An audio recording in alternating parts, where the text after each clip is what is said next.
চব্বিশে পার পেয়ে গিয়েছেন, পরের বার চান নিয়েও পালাতে পারবেন না।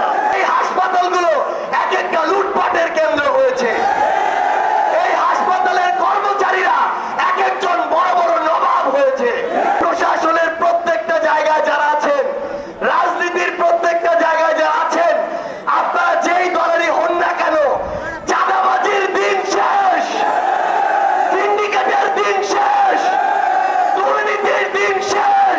অভ্যুত্থানের সময় এই সদর থানার ওসি সামনে থেকে আমাদের সহযোদ্ধাদের লাঠিচার্জ করেছে। আমি আমার নিকট আত্মীয়ের বাড়ি যাওয়ার পূর্বে আপনাদের সামনে এসে হাজির হয়েছি। আমি এখন পর্যন্ত আমার নিকট আত্মীয়ের যে বাসা সেখানে যাইনি।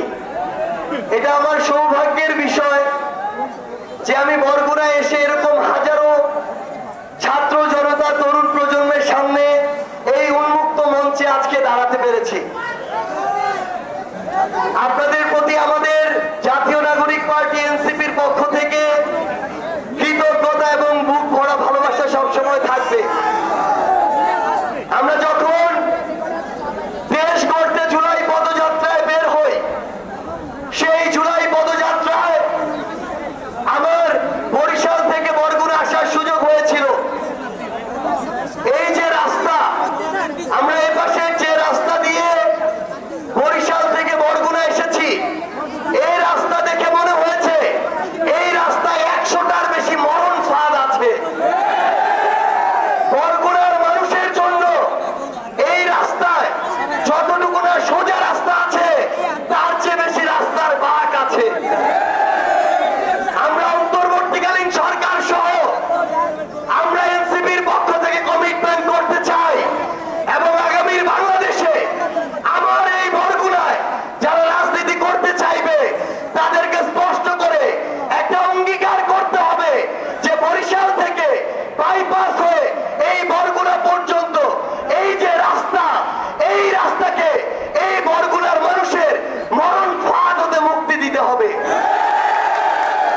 আমরা বরগুনা শহরের অলিতে গলিতে ঘুরেছি।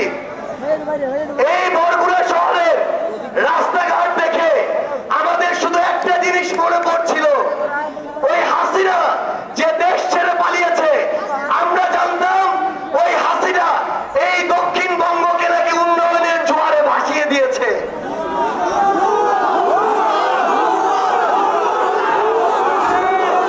কিন্তু আমরা এই বরগুনায় এসে দেখি আজকে আমার বরগুনার রাস্তাঘাট গর্ত আর পানি দিয়ে ভেসে যাচ্ছে। আমরা এই বরগুনা জেলার যখন হাসপাতাল সম্পর্কে খোঁজ খবর নেই, তখন জানতে পারি যে এই বছর বাংলাদেশের জেলা হিসেবে শুধুমাত্র ডেঙ্গুতে সবচেয়ে বেশি মারা গিয়েছে এই বরগুনায়। এবং এই যে হাসপাতালগুলো, এই হাসপাতালগুলো এক একটা লুটপাটের কেন্দ্র হয়েছে। এই হাসপাতালের কর্মচারীরা এক একজন বড় বড় নবাব হয়েছে। এই হাসপাতালে ডাক্তার থাকে না।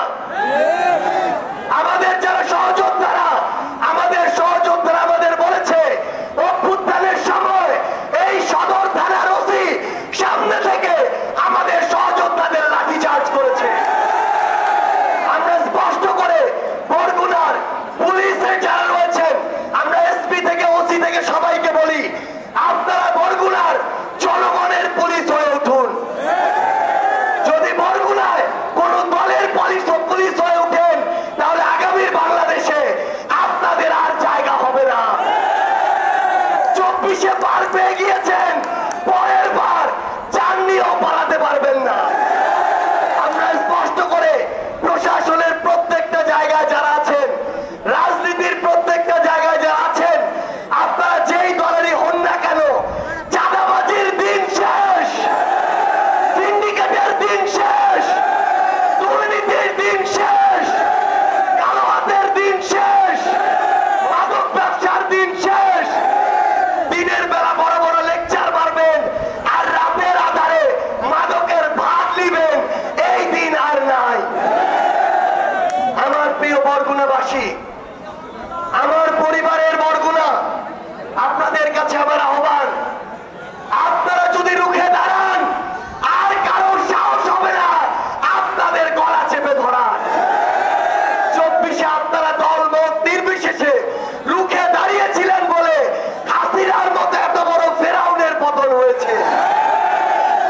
আপনাদেরকে অনুরোধ করব, আমাদের জায়গা থেকে আহ্বান জানাবো, যেই দলেরই হোক না কেন, যেই মত ধর্ম বর্ণেরই হোক না কেন, কেউ যেন এই বরগুনায় অন্যায় করে আর পার না পেয়ে যায়। আমরা ঐক্যবদ্ধভাবে ইনশাআল্লাহ আমাদের প্রিয় বরগুনাকে, আমাদের বাংলাদেশকে সামনের দিকে এগিয়ে নিয়ে যাব।